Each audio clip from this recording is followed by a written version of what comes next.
The FedEx truck pulled away from our circular driveway just as I closed my laptop, stretching back in the leather chair that dominated my home office.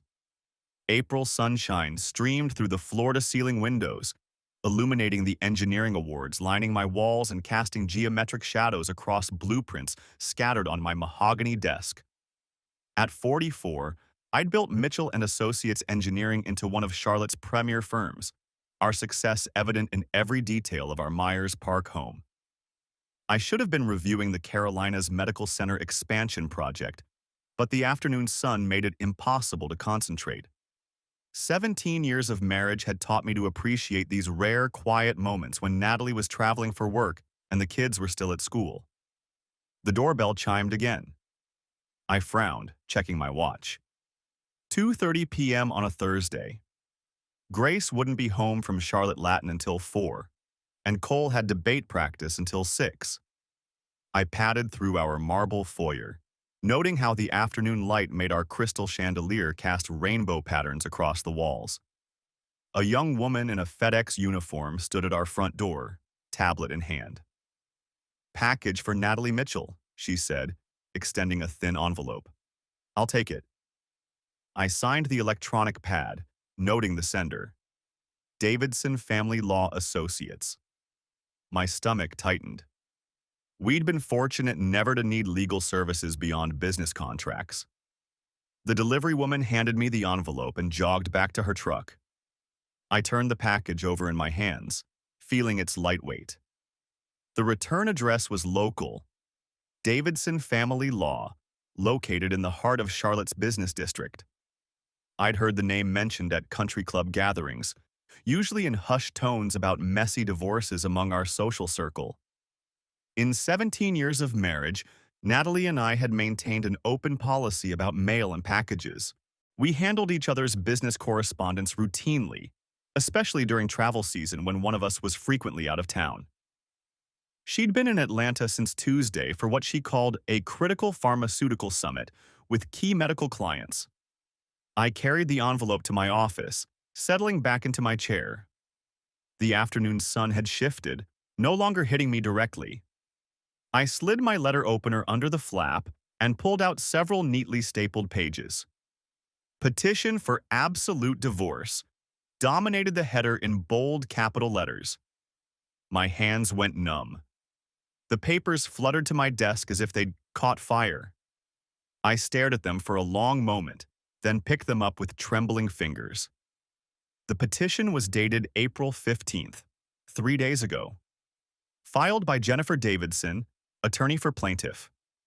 Plaintiff, Natalie Rebecca Mitchell. Defendant, Jacob Paul Mitchell.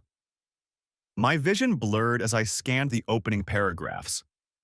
Plaintiff alleges that the parties have irreconcilable differences which have caused the irretrievable breakdown of the marriage. The legal language felt foreign and cold, describing the end of our life together in clinical terms. I forced myself to keep reading. Asset division, custody arrangements, spousal support requests. Each paragraph contained intimate details of our financial life. Bank account numbers I'd forgotten we had, investment portfolios I'd built for our retirement, business valuations that could only have come from months of preparation. Natalie wanted primary custody of Grace and Cole. She wanted half the value of Mitchell and Associates. She wanted the house, or equivalent value. She wanted temporary and permanent spousal support. But it was the proposed custody schedule that made my chest tighten. Every other weekend. Wednesday evening dinners. Alternating holidays. 17 years of marriage reduced to a visitation schedule.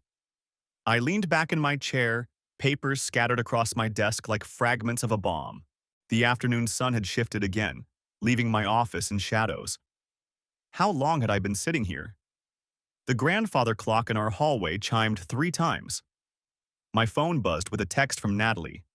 Summit going well. Dinner with potential new accounts tonight. Love you. I stared at the message for a long time, then set the phone aside without responding. Love you. The words seemed to mock me from the screen. I gathered the papers and read them again, more carefully this time. The detail was staggering. Natalie knew about investment accounts I'd forgotten we had. She'd calculated my business partnership value with surgical precision. She'd researched private schools in different neighborhoods I didn't recognize. One address caught my attention. A proposed residence in the Myers Park area, but not our current neighborhood. I didn't recognize the street name, but the description suggested proximity to Carolina's Medical Center. I walked to our kitchen and poured myself 3 fingers of bourbon, then returned to my office. The alcohol burned, but it steadied my hands enough to pick up the papers again. The petition referenced irreconcilable differences arising during the course of the marriage. No mention of another person, no admission of fault, just the sterile language of no-fault divorce. But marriages don't disintegrate overnight. The detailed financial analysis suggested months of planning. Natalie had consulted an attorney, gathered documentation, developed a comprehensive exit strategy, all while maintaining the facade of our partnership. I thought about the last few months. Natalie's increased travel, her new focus on expanding her pharmaceutical territory to include the entire Southeast region, her evening client entertainment events, her weekend medical conferences. And then there was Dr. Ryan Fletcher. Natalie had mentioned him casually over dinner about 6 months ago, a cardiologist at Carolina's Medical Center, recently divorced, building a new practice. She'd landed his pharmaceutical account, she said. Big opportunity for expanded sales in the cardiac treatment space. Dr. Fletcher had come up in conversation frequently since then. Always professional context, always business justification.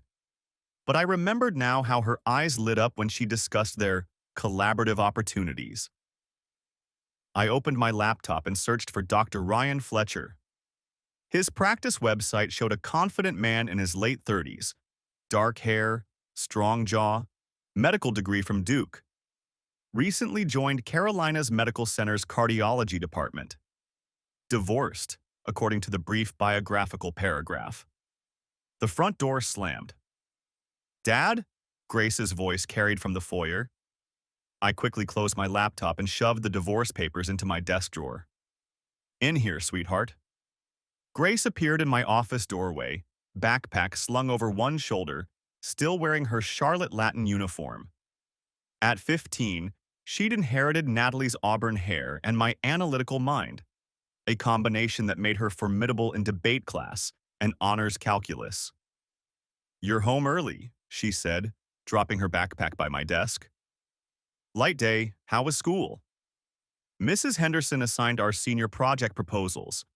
I'm thinking about structural engineering applications in sustainable architecture." She perched on the edge of my desk, a habit she'd maintained since childhood. "Want to help me research graduate programs that combine engineering and environmental design?" The normalcy of the conversation felt surreal after what I'd just read. Here was my daughter, planning her future, discussing colleges and careers, while upstairs our family photos still decorated the hallway and Natalie's clothes still hung in our closet.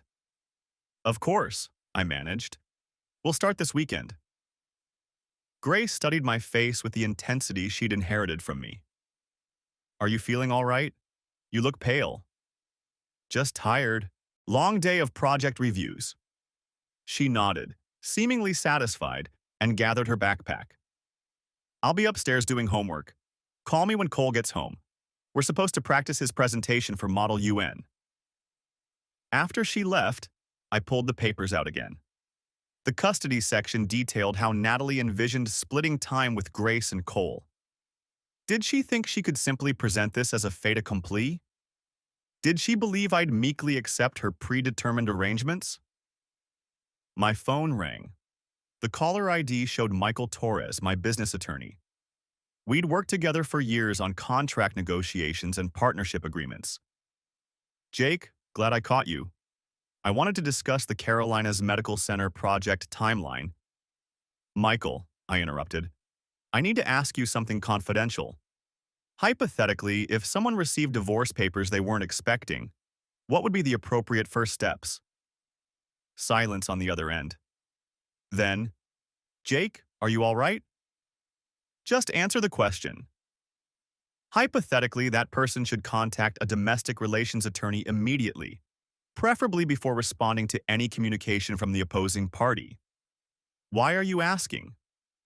I stared at the papers spread across my desk. I'll call you back. Jake, if this isn't hypothetical, DJ. I hung up and sat in the growing darkness of my office. Outside, I could hear the familiar sounds of our neighborhood coming alive for evening. Automatic sprinklers activating, garage doors opening as neighbors returned from work, the distant laughter of children playing in backyards. Everything sounded normal. Everything looked normal. But nothing would ever be normal again. The grandfather clock chimed 4 times. Cole would be home in 2 hours. Grace was upstairs doing homework, probably already researching college engineering programs on her laptop. In their world, everything was stable, secure, predictable. I thought about Natalie's text message, dinner with potential new accounts tonight. Was she having dinner with Dr. Fletcher right now? Was she sitting across from him in some Atlanta restaurant, planning their future while our children did homework and I discovered her betrayal through a misfiled legal document? The irony wasn't lost on me. After 17 years of marriage, I'd learned about our divorce the same way I learned about business contracts, through FedEx delivery. I poured another bourbon and called Michael Torres back. I need the name of the best divorce attorney in Charlotte, I said when he answered. Someone who understands complex asset division and business valuation. Jakov DJ. I'm serious, Michael. The best. Someone who can move quickly. Another pause. Margaret Weiss. Weiss Family Law. She's aggressive, thorough, and discreet. But Jake, what's going on? I'll explain later. Can you call her tonight? Tell her I need an emergency consultation tomorrow morning. Consider it done. But as your friend, I have to ask. Are you and Natalie having problems? I looked at the divorce papers scattered across my desk. Apparently we are. After ending the call, I walked through our house, seeing it differently than I had that morning. The marble floors Natalie had insisted on during our renovation. The custom kitchen where she'd hosted countless dinner parties for my business contacts. The family room where we'd watched Grace and Cole's school performances and sports events. In the master bedroom, I opened Natalie's closet. Her clothes hung neatly organized by color and season. Business suits for pharmaceutical sales calls. Cocktail dresses for industry events. Casual wear for weekend family activities. Everything looked normal, but I found myself wondering which outfits she'd worn for dinner dates with Dr. Fletcher. Her jewelry box sat on the marble vanity, holding pieces I'd given her for anniversaries and birthdays. The diamond earrings for our 10th anniversary, the pearl necklace for her promotion to regional sales director, the tennis bracelet for last Christmas. Had she worn any of these for him? I opened her vanity drawer, not sure what I was looking for. Makeup, brushes, the usual items. But tucked behind a bottle of foundation was a small box I didn't recognize. Inside, a key on a simple ring. No markings, no identification. My hands shook as I held the key. What did it open? An apartment? A storage unit? A new life she'd been building in secret? Grace's voice carried from downstairs. Dad, Cole's home. I quickly replaced the key and closed the drawer. By the time I reached the kitchen, Cole was already raiding the refrigerator, still wearing his Charlotte Latin blazer and debate team pin. How was practice? I asked, grateful for the distraction. Excellent. We're preparing for regionals next month. Cole grabbed an apple and leaned against the granite counter. At 12, he already showed signs of the competitive intelligence that ran in our family. Mrs. Patterson thinks we have a real shot at state championships this year. That's fantastic. What's your debate topic? Economic policy and social responsibility in healthcare. He bit into his apple, juice running down his chin. I'm arguing that pharmaceutical companies should prioritize patient access over profit margins. The irony hit me like a physical blow. My son was preparing to debate pharmaceutical industry ethics, while his mother was apparently conducting an affair with a doctor that might violate both professional standards and her own company's policies. Interesting topic, I managed. Grace is helping me research conflict of interest issues in healthcare, Cole continued. Did you know that pharmaceutical sales representatives aren't supposed to have personal relationships with the doctors they work with? It creates ethical violations. I set down my bourbon glass harder than intended. Where did you learn that? Grace found it online. The American Medical Association has strict guidelines about vendor relationships. Apparently, hospitals can lose accreditation if doctors have inappropriate relationships with pharmaceutical reps. My pulse quickened. If Cole could find this information online, what might a detailed investigation reveal about Natalie's relationship with Dr. Fletcher? Dad, are you okay? Cole was studying me with concern. You look like you've seen a ghost. Just tired, son. It's been a long day. Maybe you should call Mom. She always knows how to cheer you up. The innocent suggestion felt like a knife twist. Call Mom, the woman who was currently in Atlanta having dinner with her lover while her attorney prepared to destroy our family. She's busy with work, I said. How about we order pizza for dinner? Both kids cheered, and for the next hour, I managed to maintain the pretense of normalcy. We ordered pizza, discussed Grace's college plans and Cole's debate preparation, and watched an episode of their favorite show. But underneath it all, my mind raced with questions and implications. After the kids went upstairs to finish homework, I returned to my office and spread the divorce papers across my desk again. This time, I read them with the methodical attention I brought to engineering projects. The asset division was sophisticated, suggesting months of preparation. Natalie had calculated business valuations, investment portfolio values, and real estate assessments with professional precision. She'd even included contingencies for market fluctuations and business growth projections. But it was the custody proposal that revealed her true intentions. Primary residence with her. Minimal visitation for me. Decision-making authority for education, healthcare, and extracurricular activities. She wasn't just planning to leave our marriage, she was planning to take our children. I opened my laptop and began researching Jennifer Davidson. Her law firm's website showed an impressive track record in high-asset divorce cases. Client testimonials praised her aggressive approach and thorough preparation. Recent case results showed significant settlements in favor of her female clients. One detail caught my attention. Davidson Family Law specialized in cases involving professional misconduct and ethical violations. Their website specifically mentioned pharmaceutical industry cases and medical professional disputes. Why would Natalie choose an attorney who specialized in professional misconduct unless there was professional misconduct to address? I searched for Dr. Ryan Fletcher again, this time looking beyond his practice website. His social media presence was minimal, but I found a few professional photos from medical conferences and hospital events. Recent images showed him at pharmaceutical industry gatherings, events where he would naturally interact with sales representatives like Natalie. My phone buzzed with another text from Natalie. Conference dinner running late. Probably won't be able to call tonight. Kiss the kids goodnight for me. I stared at the message, then deleted it without responding. Kiss the kids goodnight. While she planned to take them away from me, the house settled into its evening rhythm. Grace practicing piano in the family room. Cole on a video call with his debate partner.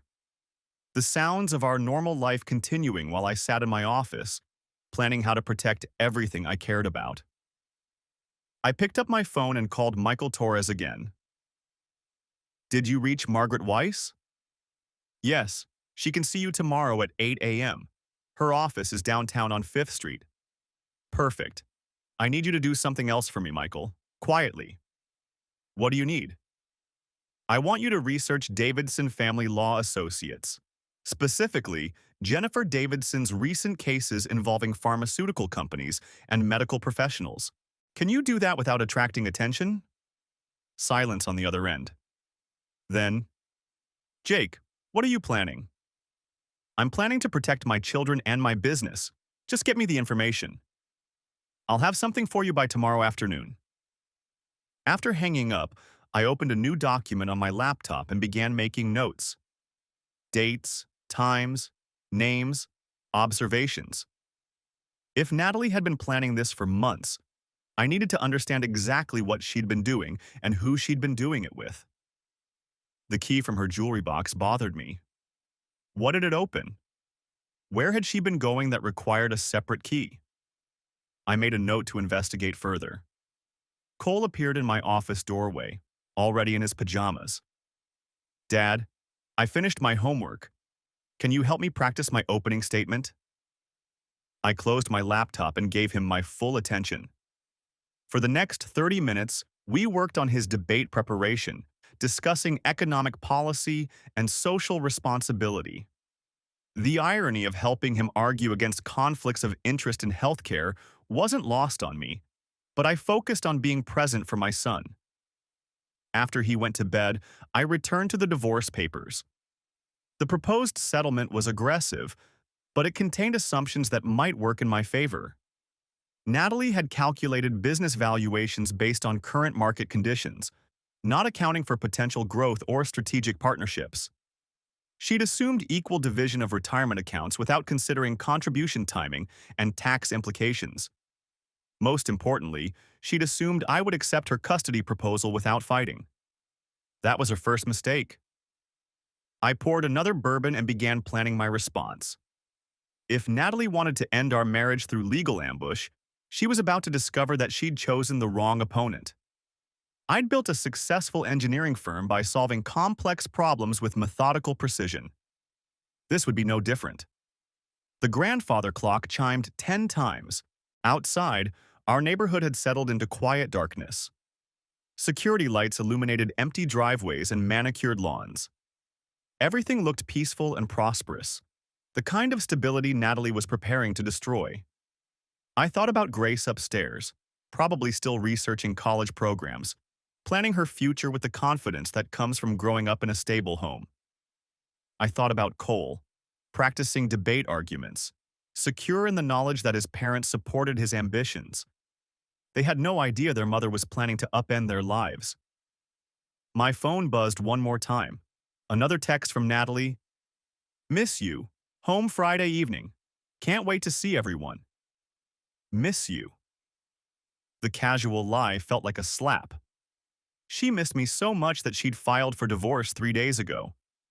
I screenshot the message, then added it to a new folder on my phone labeled Documentation. If Natalie wanted to play games, I'd document every move.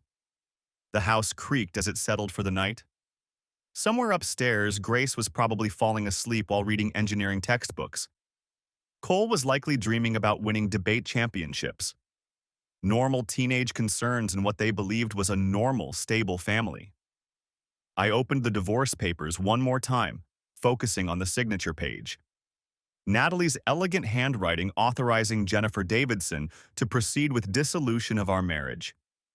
The same handwriting that had signed our marriage certificate 17 years ago. The same handwriting that signed birthday cards and anniversary notes and school permission slips. Now it was signing away our life together. I folded the papers carefully and locked them in my desk drawer. Tomorrow, I would begin building my defense. Tonight, I needed to process the reality that the woman I'd trusted with my heart, my home, and my children had been systematically planning our destruction. The bourbon was gone. The house was quiet, and for the first time in 17 years, I fell asleep in my office chair, too exhausted and heartbroken to climb the stairs to the bedroom I'd shared with a stranger. I woke to Grace shaking my shoulder gently. Sunlight streamed through my office windows and my neck ached from sleeping in the chair. Dad? Why are you sleeping in here? I blinked, momentarily disoriented, then remembered. The divorce papers, the FedEx delivery, the bourbon. I fell asleep working on project reviews, I said, stretching my stiff muscles. Mom called looking for you this morning. I told her you were in the shower. Grace studied my face with concern. Are you sure you're feeling all right? Just tired. What time is it? 7:30. Cole's already eating breakfast. I had 30 minutes to shower and dress for my appointment with Margaret Weiss. Thanks for covering for me, sweetheart. I'll be down in a few minutes. Grace nodded but didn't leave. Dad, is everything okay between you and Mom? The direct question caught me off guard. Grace had always been perceptive, but this felt like more than casual observation. Why do you ask? She's been traveling more lately, and when she's home, she seems distracted, like her mind is somewhere else. Out of the mouths of babes. Our 15-year-old daughter had noticed what I'd been too trusting to see. Sometimes work gets stressful, I said carefully. For both of us. Grace nodded, but I could see she wasn't satisfied with the answer. If you and Mom ever need to talk to us about anything, we can handle it. Cole and I aren't little kids anymore. The maturity in her voice nearly broke my heart. She was preparing herself for bad news, probably had been for months. How long had our children been watching our marriage deteriorate while I remained obliviously optimistic?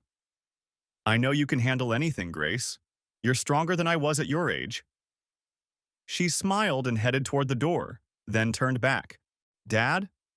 Whatever's going on, we love you. Both of you. Just remember that, okay? After she left, I sat in my chair for a long moment, processing her words. Our children had been watching and worrying while Natalie planned her exit strategy. They'd sensed the growing distance in our marriage even as I maintained faith in our partnership. I showered quickly and dressed in my best suit, the charcoal gray Armani that Natalie had helped me choose for important business meetings. The irony wasn't lost on me that I was wearing her fashion advice to meet with a divorce attorney. Downtown Charlotte buzzed with morning activity as I drove to Margaret Weiss's office. The spring air carried hints of summer heat, and the banking district gleamed in the sunshine. This was my city, the place where I'd built my career and raised my family. Whatever happened with Natalie, I wasn't giving up my home. Weiss Family Law occupied 2 floors of a glass tower on 5th Street. The reception area spoke of quiet prosperity. Mahogany furniture, original art, fresh flowers. A young woman behind the reception desk smiled professionally. Mr. Mitchell, Ms. Weiss is ready for you. Margaret Weiss's office commanded a spectacular view of the Charlotte skyline. She was younger than I'd expected, perhaps 40, with sharp features and intelligent eyes behind designer glasses. Her handshake was firm, her smile warm but professional. Michael Torres speaks very highly of you, she said, gesturing to a seating area by the windows. He mentioned you need immediate consultation regarding domestic relations. I handed her the divorce papers. My wife filed these without any prior discussion. I received them by accident yesterday afternoon. Weiss read through the documents with practiced efficiency, occasionally making notes on a legal pad. Her expression remained neutral, but I caught subtle reactions. A raised eyebrow at the asset division proposal, a slight frown at the custody arrangements.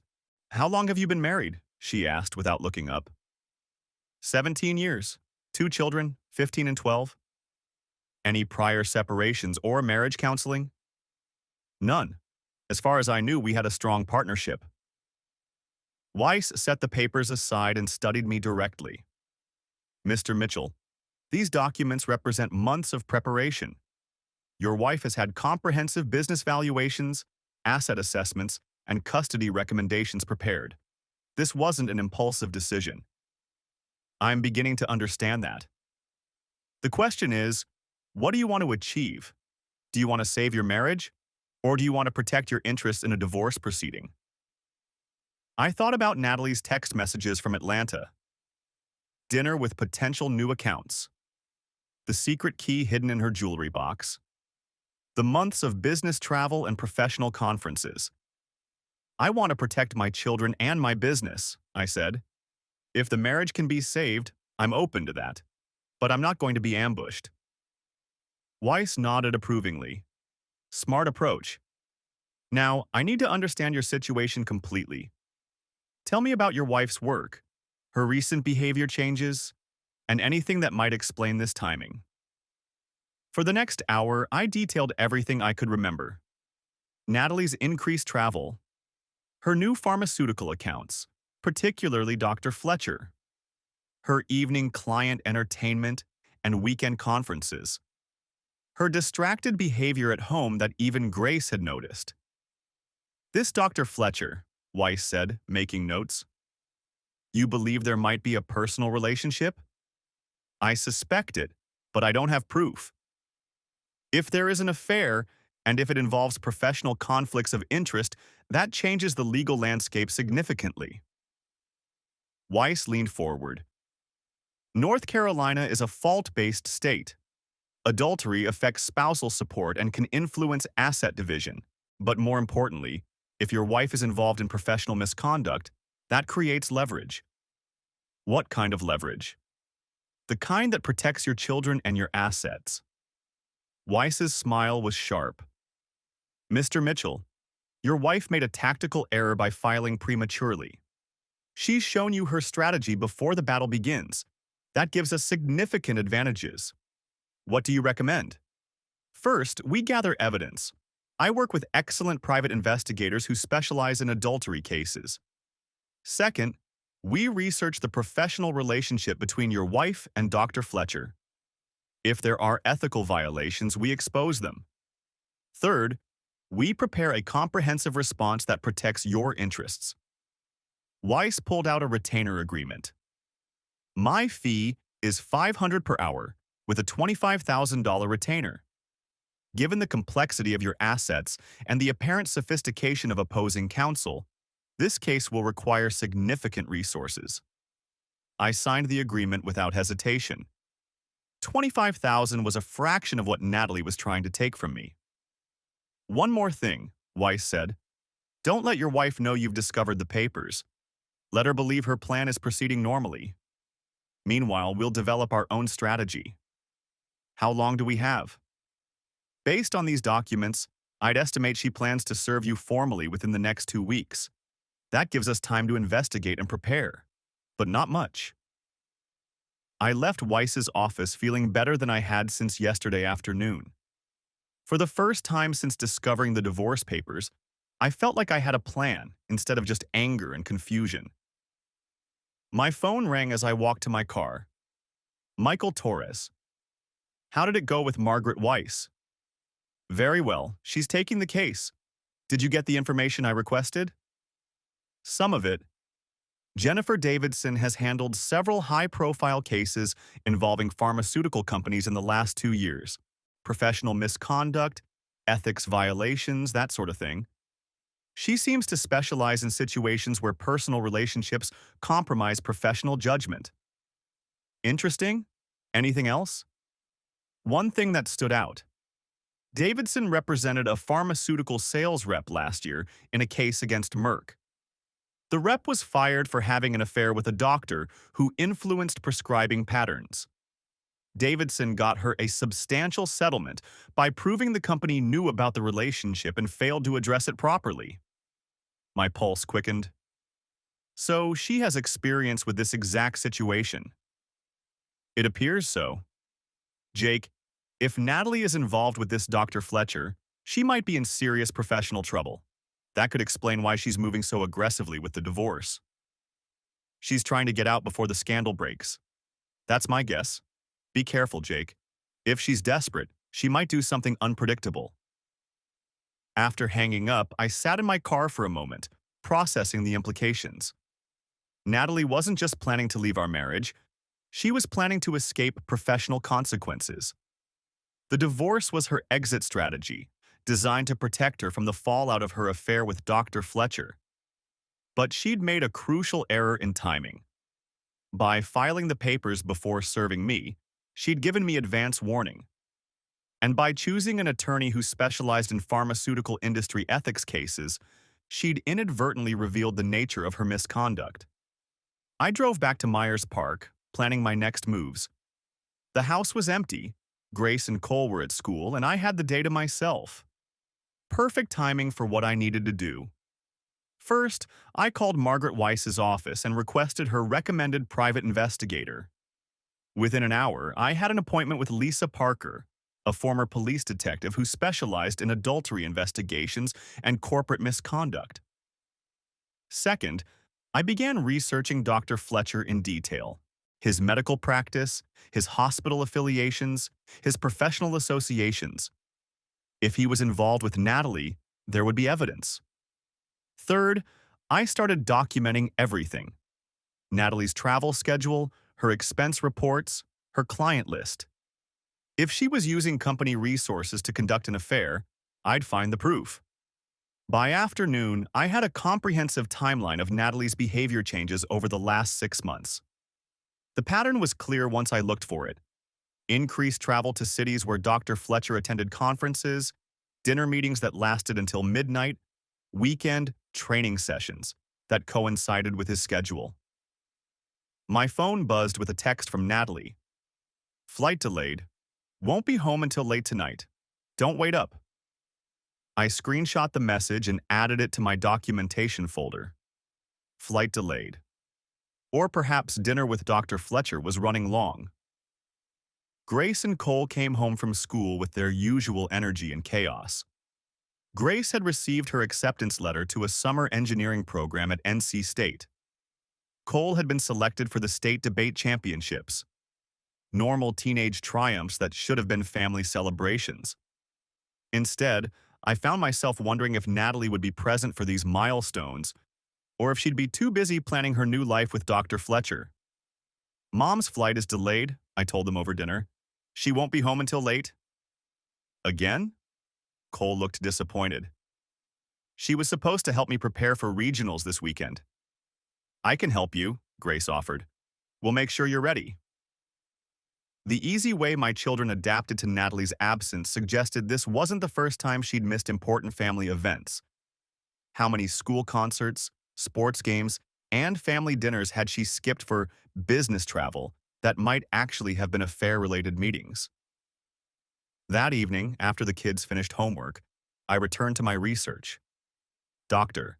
Fletcher's professional profile showed recent board certifications and hospital privileges at Carolina's Medical Center. He'd been divorced for 18 months, according to public records. His ex-wife had received substantial alimony and property settlements, suggesting significant assets. More interesting were his pharmaceutical industry connections. Dr. Fletcher served on advisory boards for several major companies, including Vertex Pharmaceuticals, Natalie's employer. The potential conflicts of interest were obvious, but proving inappropriate influence would require detailed documentation. I called Lisa Parker and scheduled a meeting for the following morning. If Natalie was conducting an affair that violated professional ethics, I needed evidence before she realized I knew about her divorce plans.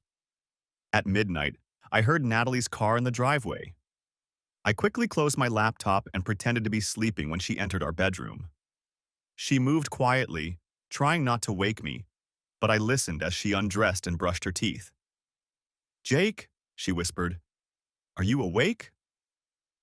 I remained still, breathing deeply. After a moment, she slipped into bed beside me.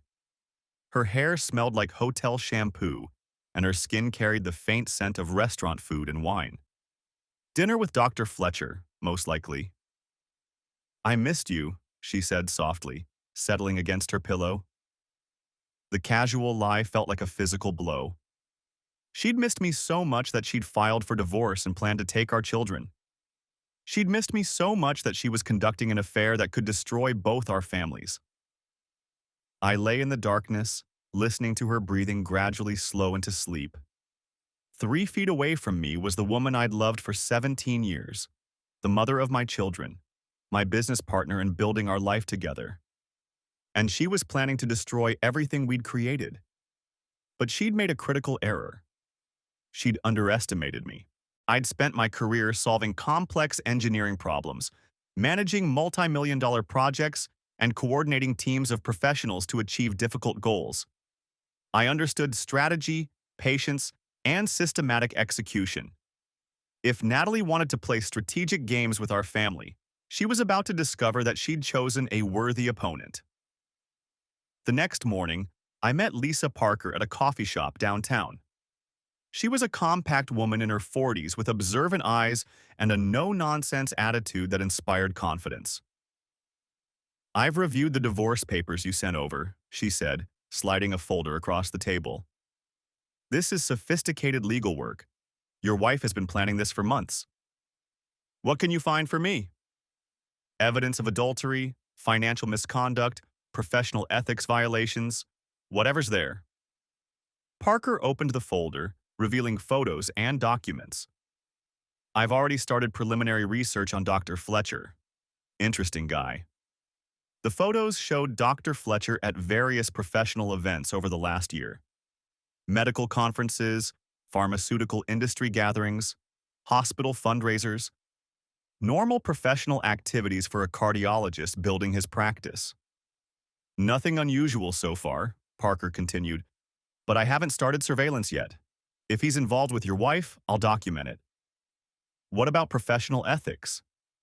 "That's more complex. I have contacts in hospital administration and pharmaceutical compliance. If there are violations, they'll leave traces: unusual prescribing patterns, contract irregularities, financial relationships that exceed normal boundaries." Parker closed the folder and met my eyes directly. "Mr. Mitchell, I need to be clear about something. If your wife is conducting an affair that violates professional ethics, exposing it will have serious consequences.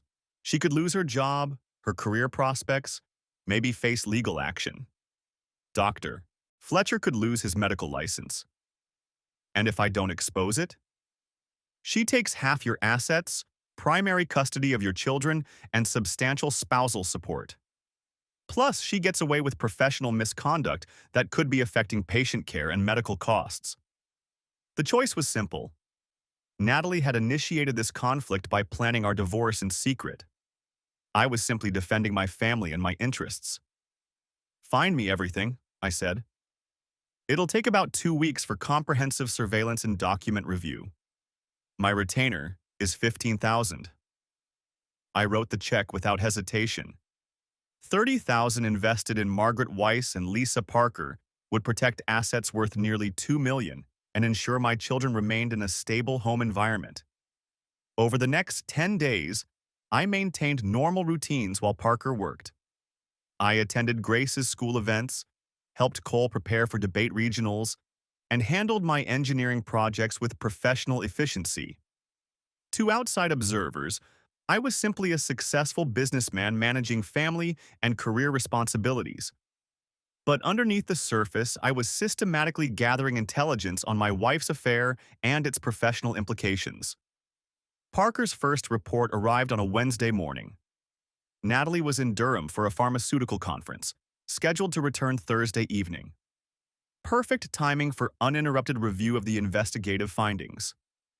The surveillance photos were devastating.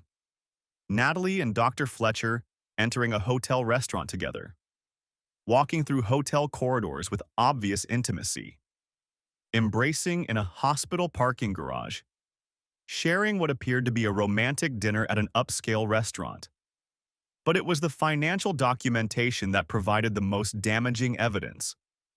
Dr. Fletcher's medical practice had received $340,000 in pharmaceutical contracts over the last 8 months, all arranged through Natalie's sales territory. The volume was unusual for a cardiology practice his size, suggesting influence beyond normal business relationships. More damaging were the expense reports. Natalie had charged $12,000 in client entertainment expenses to Vertex Pharmaceuticals for dinners, hotel rooms, and travel that coincided with Dr. Fletcher's schedule. She was using company resources to conduct her affair. Parker had also uncovered email evidence through hospital system sources. Dr. Fletcher had influenced prescription patterns and medical device purchases in favor of Vertex products, generating substantial commission income for Natalie. The professional misconduct was clear and documented. Natalie's affair with Dr. Fletcher had compromised medical care decisions and violated both hospital ethics policies and pharmaceutical industry regulations. I called Margaret Weiss immediately. "This is excellent documentation," she said after reviewing Parker's report. "Your wife has committed adultery, professional misconduct, and used marital assets to fund the affair. We have multiple claims for recovery and strong defenses against her divorce petition. What's our next move? We file immediately. Adultery bars her from spousal support under North Carolina law. The professional misconduct supports claims for asset dissipation and potentially criminal conversation against Dr. Fletcher. The expense account fraud gives us grounds for restitution. How long before we can proceed? I can have papers filed by Friday. But Jake, once we start this process, there's no going back. Your wife will realize you know everything, and she'll likely retaliate." I thought about Grace's college plans and Cole's debate championships.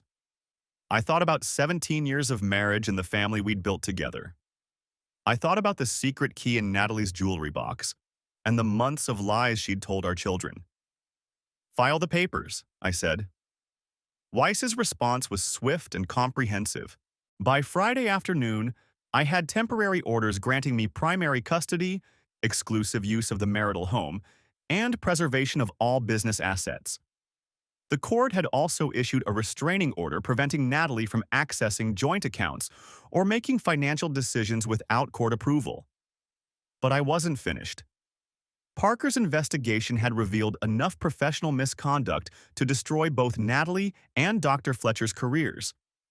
If they wanted to play strategic games with my family, they were about to learn the consequences of underestimating their opponent. I spent Friday evening preparing for Natalie's return. The house was clean, the children were excited to see her, and dinner was planned.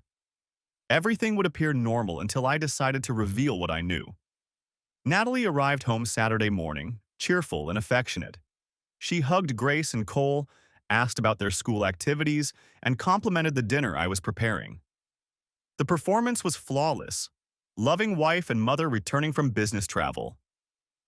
"How was the conference?" I asked over lunch. "Productive. Several new opportunities for expanding our cardiac treatment accounts." She smiled at me across the table. "Dr. Fletcher sends his regards. He's been very helpful in introducing me to other cardiologists in the region." The casual mention of her lover's name, spoken in front of our children, felt like a slap. She was so confident in her deception that she could reference him directly. "That's wonderful," I said. "Professional relationships are so important in pharmaceutical sales." After lunch, Grace and Cole went upstairs to work on college applications and debate preparation. Natalie and I sat in our family room, sunlight streaming through the windows, surrounded by family photos and mementos of 17 years together. "Jake," she said, settling beside me on the sofa. "I've been thinking about our future. The kids are getting older, my career is expanding, your business is thriving. Maybe it's time to consider some changes." "What kind of changes?" "More travel opportunities for me. Perhaps a larger house closer to the medical district. Maybe private schools that specialize in preparing students for medical or engineering careers." She was testing me, laying groundwork for the divorce conversation she planned to initiate. Probably following legal advice from Jennifer Davidson about establishing grounds for change in circumstances. "Those are interesting ideas," I said carefully. "We should discuss them thoroughly before making any major decisions." Natalie smiled and kissed my cheek. "I love that about you, Jake. Always so thoughtful and methodical." That evening, after the kids went to bed, I sat in my office reviewing Parker's final surveillance report. Photos of Natalie and Dr. Fletcher from just 2 days ago, having dinner at an expensive restaurant in Durham. She'd charged the meal to her Vertex expense account as client entertainment. My phone buzzed with a text from Margaret Weiss. Final documents ready for Monday filing. Are you prepared to proceed? I looked at the family photo on my desk. Natalie, Grace, Cole, and me at last summer's beach vacation. All of us laughing, happy, secure in our family bonds. Natalie's smile in the photo looked identical to the one she'd given me this afternoon when discussing our future. How long had she been planning to destroy this family? How many months had she been conducting her affair while sitting at our dinner table, helping with homework, and attending school events? I typed my response to Weiss. Proceed with filing. Full documentation authorized. Sunday passed quietly. Natalie worked on pharmaceutical reports in her home office. Grace and Cole studied and practiced for their various academic competitions. I reviewed engineering project timelines and pretended everything was normal. But underneath the surface, I was finalizing the systematic destruction of my wife's career and her lover's medical practice. Monday morning, I drove Grace and Cole to school as usual, then headed to my office at Mitchell & Associates. The engineering firm hummed with normal activity: project meetings, client consultations, design reviews. My business partner, David Mitchell, no relation despite the shared name, was coordinating our latest hospital expansion project. The Carolinas Medical Center timeline is ahead of schedule, David reported during our morning meeting. Dr. Fletcher has been particularly helpful in coordinating with the cardiology department. I nearly choked on my coffee. Dr. Fletcher? Ryan Fletcher, cardiologist. He's our primary liaison for the cardiac wing expansion. Sharp guy, very professional. The irony was staggering. Dr. Fletcher was working with my engineering firm on a hospital project while conducting an affair with my wife that violated medical ethics. The professional world of Charlotte was smaller than I'd realized. I'll handle Dr. Fletcher's coordination personally from now on, I said. David looked surprised. Any particular reason? Just want to ensure proper oversight on such an important project. At 10 a.m., Margaret Weiss called with news. Papers are filed and served. Your wife should receive them within the hour at her office. We've also sent copies to Vertex Pharmaceuticals Compliance Department and Carolina's Medical Center Administration. How long before she realizes the scope of what we've documented? Probably by this afternoon. Her attorney will advise immediate damage control, but it's too late. The professional misconduct evidence is comprehensive. I spent the rest of the morning reviewing engineering project timelines, trying to maintain normal business operations while waiting for Natalie's reaction. At noon, my secretary informed me that Dr. Fletcher was in the lobby requesting an urgent meeting. I found him pacing in our reception area, still wearing hospital scrubs under a winter coat. He looked haggard, stress lines visible around his eyes. Mr. Mitchell, I need to speak with you privately. I led him to a conference room and closed the door. Through the glass walls, I could see my staff glancing our way with curiosity.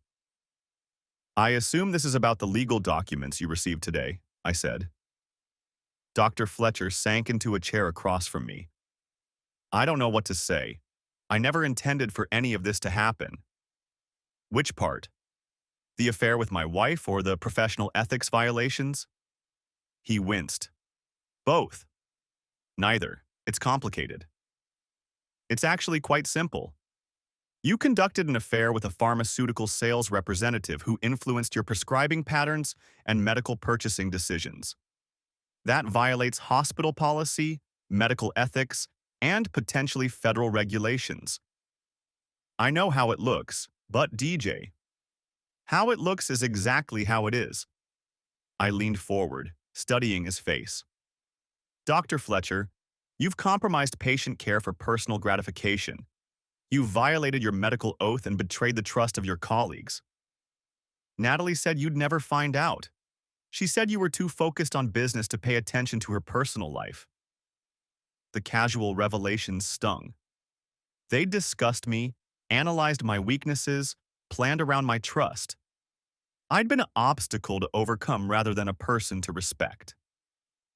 What exactly did she tell you about our marriage? Dr. Fletcher ran his hands through his hair. That you'd grown apart. That you were more interested in engineering projects than family relationships. That the marriage had been over emotionally for years. Standard affair justification. Rewrite marital history to excuse betrayal. And you believed her. I wanted to believe her. She's compelling. She's married with 2 children. I know. I made terrible decisions. He met my eyes directly. Mr. Mitchell, I'm prepared to face the consequences. I'll resign from the hospital, relocate my practice, whatever it takes to minimize damage to your family. Dr. Fletcher, the damage to my family began when you started sleeping with my wife. Your resignation won't repair that. He nodded miserably. What do you want from me? I want you to understand that actions have consequences. You made choices that hurt my children, compromised patient care, and violated professional ethics. Those consequences will follow you regardless of where you relocate. I stood up, ending the meeting. Dr. Fletcher, you're no longer welcome in this building. All further communication should go through my attorney. After he left, I sat in the conference room for several minutes, processing the conversation.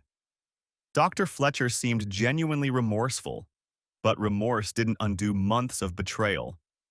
His willingness to relocate suggested he understood his career in Charlotte was finished. My phone rang at 2 p.m. Natalie's name appeared on the caller ID.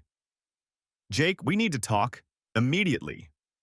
Her voice was tight with controlled anger. No more pretense of the loving wife returning from business travel. About what? Don't play games with me. I know what you've done. I've protected my children and my business interests, just like you've been protecting yours for the last 8 months. Silence on the other end. Then, I want to come home and discuss this rationally. Natalie, you filed for divorce without discussion. You planned to take our children and half our assets. You conducted an affair that violated professional ethics. There's nothing rational about any of that. The children don't need to be involved in this. You involved them when you started planning to take them away from me. Another pause. I'll be home at 6. We'll talk then. Actually, you won't be home at 6. Check your legal documents more carefully. I hung up and called Margaret Weiss. She knows, I said. Expected. How did she take it? About as well as you'd expect. She wants to come home and discuss things rationally. Not happening. The restraining order is clear. She can't return to the marital residence without court approval. She'll need to find alternative housing. What about the professional consequences? Moving quickly. Vertex has placed her on administrative leave pending investigation.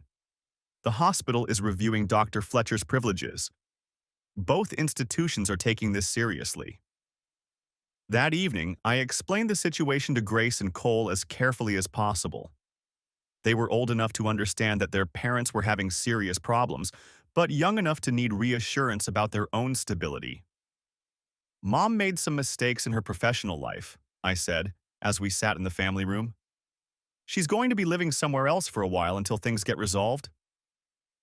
Grace studied my face with the intensity I recognized as my own. How serious are these mistakes? Serious enough that she can't work right now. Cole looked confused. But Mom's good at her job. She always talks about how successful she is. Sometimes being successful in business requires making ethical choices. Mom made some poor choices.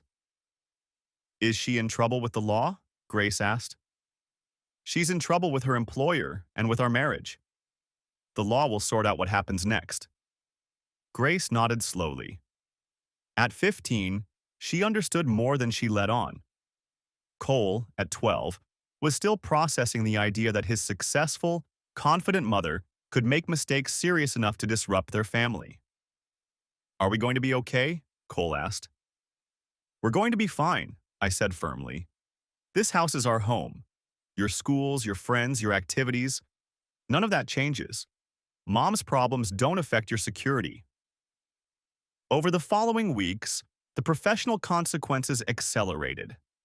Vertex Pharmaceuticals fired Natalie for ethics violations and contract manipulation.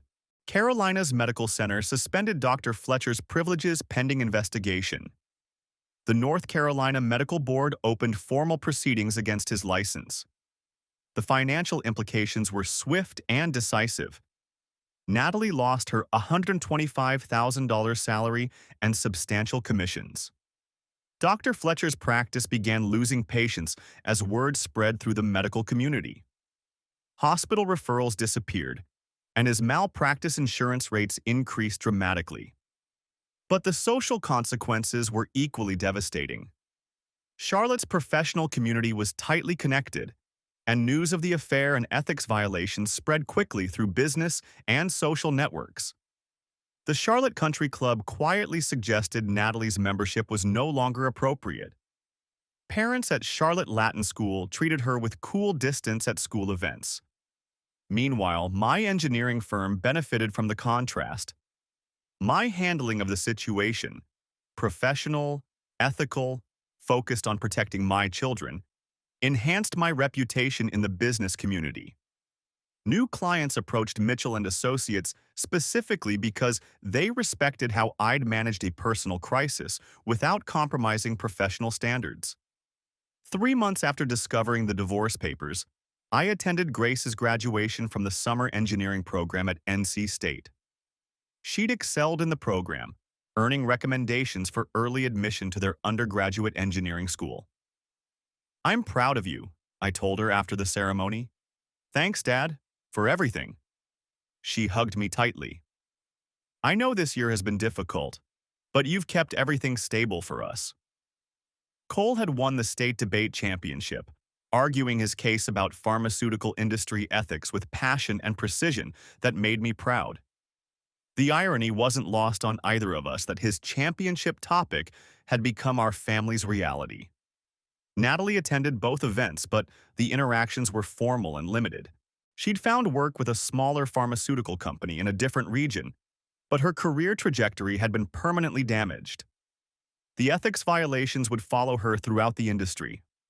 6 months after the FedEx delivery that changed everything, Margaret Weiss negotiated a final settlement that protected my interests and ensured my children's stability. Natalie received minimal asset division due to her adultery and waste of marital resources. I retained primary custody with generous visitation for her when her schedule permitted. Most importantly, Grace and Cole remained in their family home, attended their chosen schools, and maintained stability despite their parents' relationship failure. The final divorce decree was granted exactly 1 year after Natalie's original filing, as required by North Carolina law. By then, our family had adapted to new routines and relationships. Dr. Fletcher had relocated to another state, his medical career permanently diminished by the ethics violations. Natalie had moved to a smaller city where her professional history was less well known. Both faced years of rebuilding careers damaged by their choices. I found myself reflecting on the year's events one evening as I watched Grace and Cole working on homework in our family room. The house felt peaceful, settled, secure. We'd survived the crisis that could have destroyed our family's foundation. Grace looked up from her calculus textbook. "Dad, I've been thinking about something." "What's that?" "When you discovered Mom's plans, you could have handled it differently. You could have been angry or vindictive, or tried to hurt her the way she hurt you." "Those were options," I agreed. "But you didn't. You focused on protecting us and doing what was right, even when it was difficult." Cole joined the conversation. "It's like that debate topic about ethics in business. You chose integrity even when other options might have been easier." I looked at my children, Grace preparing for college, Cole developing into a thoughtful young man, and realized they'd learned something valuable from our family's crisis. They'd seen that ethical choices matter, especially during difficult times. They'd learned that protecting family requires courage and strategic thinking, not just emotional reactions. "Sometimes the right choice is the hardest choice," I said, "but it's still the right choice." That night, after Grace and Cole went to bed, I sat in my office reviewing engineering plans for a new hospital project. Mitchell and Associates had grown significantly over the year, earning new clients who respected our integrity and professional standards. My phone buzzed with a text from Dr. Amanda Walsh, the hospital administrator I'd been dating for several months. She was intelligent, ethical, and shared my commitment to professional excellence. Our relationship had developed slowly, built on mutual respect and shared values rather than passion and deception. "Looking forward to tomorrow's dinner," her message read. Grace mentions she wants to discuss engineering schools. "I have some contacts at Duke and NC State who might be helpful." I smiled, appreciating how Amanda naturally included my children in our conversations. She understood that any relationship with me meant embracing my role as Grace and Cole's father. The grandfather clock chimed 10 times. Outside, our neighborhood was quiet and peaceful. Security lights illuminated well-maintained lawns and driveways where successful families lived their prosperous lives. 2 years ago, I'd believed I was living that same prosperous, stable life. I'd trusted in my marriage, my partnership, my family's foundation. The FedEx delivery had shattered those illusions, revealing deception and betrayal where I'd seen love and loyalty. But it had also revealed strength I didn't know I possessed. When faced with strategic attack on my family and business, I'd responded with methodical precision and ethical consistency. I'd protected what mattered most without compromising my values or harming my children. The divorce papers that arrived by accident had been intended as a weapon against me. Instead, they'd become the catalyst for rebuilding our family on a stronger foundation. I closed my laptop and headed upstairs, pausing to check on Grace and Cole. Both were sleeping peacefully in bedrooms decorated with their achievements. Grace's engineering awards and college preparation materials, Cole's debate trophies and academic certificates. They were thriving despite the family upheaval, perhaps because of how we'd handled it. They'd learned that integrity matters, that ethical choices have consequences, and that protecting family requires both courage and strategy. In the master bedroom, I looked out the window at Charlotte's skyline in the distance. This city had been my home for 20 years, the place where I'd built my career and raised my children. Whatever challenges lay ahead, we were staying right here. The next morning brought normal routines: breakfast with Grace and Cole, discussion of their school activities, planning for weekend family time with Amanda. Life had settled into new patterns that felt stable and promising. Grace showed me her latest college application essay about how family challenges had influenced her career goals in structural engineering. Cole practiced a new debate topic about corporate responsibility and professional ethics. Both were applying lessons from our family's experience to their academic and personal development. "Dad," Grace said over breakfast, "I've been thinking about Mom lately." "What about her?" "I hope she's okay. I know what she did was wrong, but she's still our mother." "She is.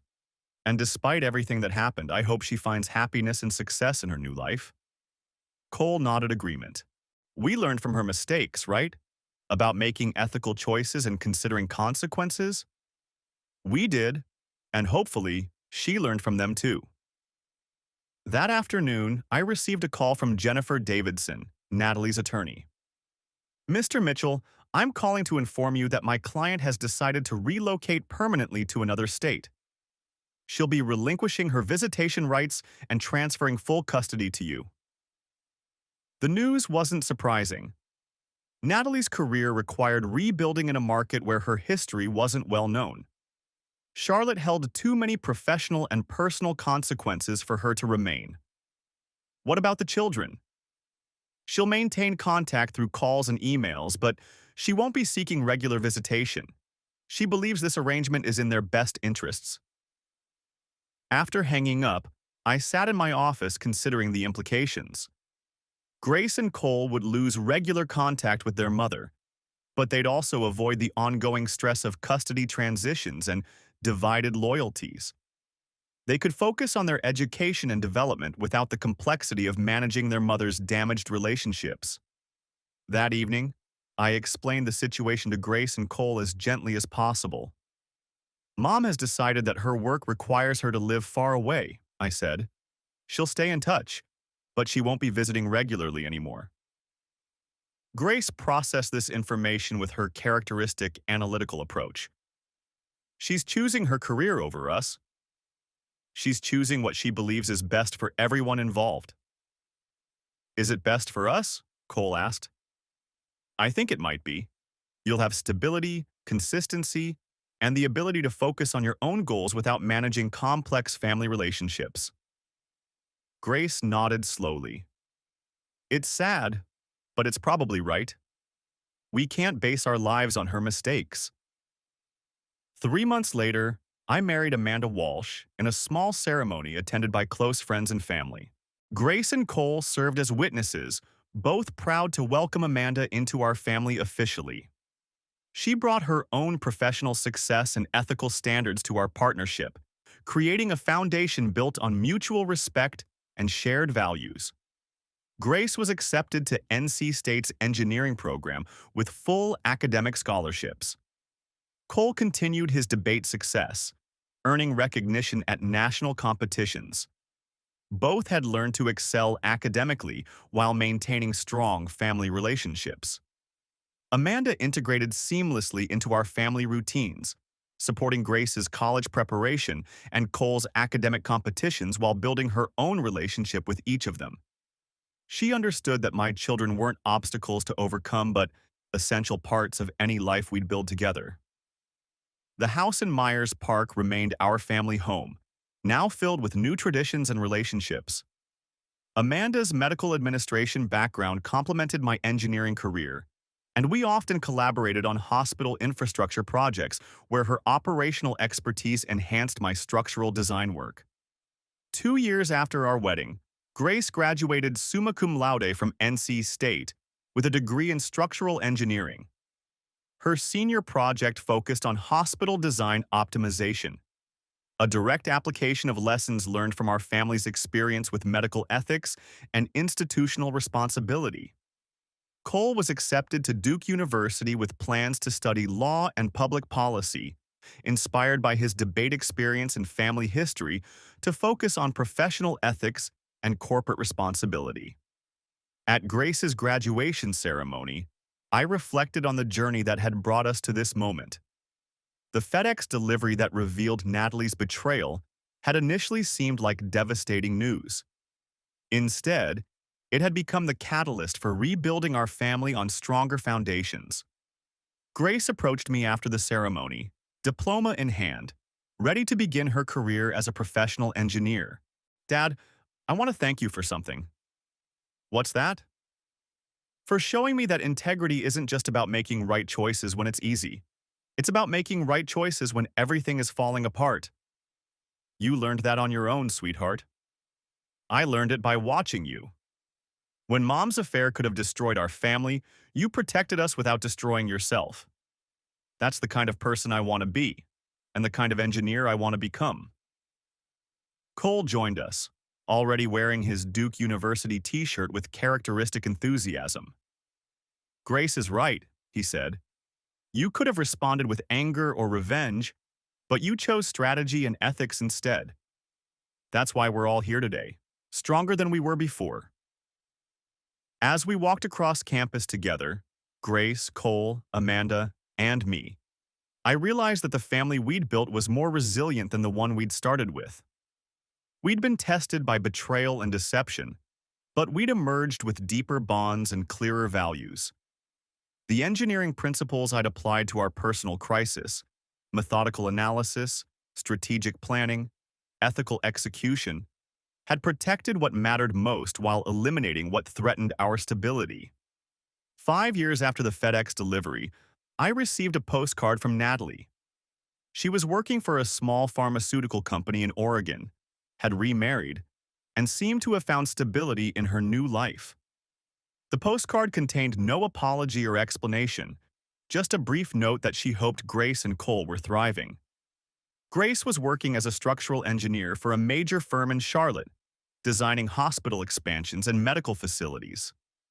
Cole was in his senior year at Duke, preparing for law school with focus on corporate ethics and professional responsibility. Both had built successful lives rooted in the lessons learned from our family's crisis. Amanda and I had expanded Mitchell and Associates into a regional engineering firm specializing in healthcare infrastructure. Our marriage had produced its own stability and success, built on foundations of mutual respect and shared professional values. The house in Myers Park remained our family home, now filled with grandchildren who would never know the chaos that had once threatened to destroy everything we cared about. The grandfather clock still chimed the hours, marking time in a home that had survived betrayal and emerged stronger. On quiet evenings, I sometimes thought about the choices that had led us to this stability. Natalie's decision to conduct an affair that violated professional ethics. Dr. Fletcher's willingness to compromise patient care for personal gratification. Jennifer Davidson's strategic legal advice that backfired when confronted with superior preparation. Each of them had made choices based on short-term desires rather than long-term consequences. Each had underestimated the power of systematic response to strategic attack. The FedEx delivery had been intended as a weapon against my family. Instead, it had become the foundation for rebuilding our lives with greater strength and clearer purpose. In my office, I kept a framed copy of the final divorce decree, not as a symbol of victory, but as a reminder that ethical choices matter most when everything is at stake. Grace and Cole had learned that lesson through our family's experience. Now they were applying it to their own careers and relationships. The grandfather clock chimed midnight, marking another day in a life rebuilt through ethical choices and strategic patience. Outside, Charlotte's skyline gleamed in the darkness, a city where I'd raised my children and built my career through careful attention to integrity and long-term thinking. Tomorrow would bring new challenges and opportunities. But tonight, in a house filled with family members who'd chosen each other through love and commitment rather than accident of birth, I felt the deep satisfaction that comes from protecting what matters most. The drafted papers that arrived by FedEx had been intended to end my family. Instead, they'd become the beginning of something stronger, more ethical, and more enduring than what we'd started with. Some battles are won through superior strategy. Others are won through superior values. The best victories come from combining both approaches with patience, precision, and unwavering commitment to protecting what matters most. The grandfather clock marked another hour in a life lived with integrity, surrounded by family members who'd learned the same lessons and applied them to their own choices. Whatever challenges lay ahead, we'd face them together, with values that had been tested and proven through the crucible of betrayal and strategic response. The house settled into peaceful quiet, secure in foundations that had been tested and found strong enough to last.